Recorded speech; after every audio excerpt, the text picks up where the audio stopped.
শ্রীকৃষ্ণকে কোলে করে নন্দের বাড়ি যাওয়ার জন্য বেরিয়ে পড়লেন।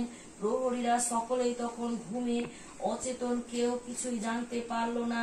বসুদেব গিয়ে পৌঁছালেন যমুনার তীরে। এই সময়ে ভীষণ ঝড় উঠেছিল, যমুনার জল দুকুল ছাপিয়ে উঠেছিল আর ভয়ানক বিদ্যুৎ চমকাচ্ছিল। এই দুর্যোগ দেখে বসুদেবের মনে ভীষণ ভয় হলো। যমুনা পার হওয়া ভিডিও চলছে, খুবই চিন্তিত হয়ে পড়লেন। টিপে দিলে বন্ধ হয়ে যাবে। কিন্তু নারায়ণ তার মায়ায় ছড়িয়ে দিয়েছিলেন চারিদিকে। এই সময়ে বসুদেবের চোখে পড়ল যে যমুনার জল হঠাৎ করে গিয়ে হাঁটুর সমান হয়ে গেছে। এই একটা শিয়াল অনায়াসে যমুনা পার হয়ে যাচ্ছে। বসুদেব তখনই চললেন শিয়ালটার পেছনে পেছনে। বসুদেব আর সন্তানকে ভীষণ বৃষ্টি থেকে বাঁচাবার জন্য নাগরাজ আর বিশাল ফলা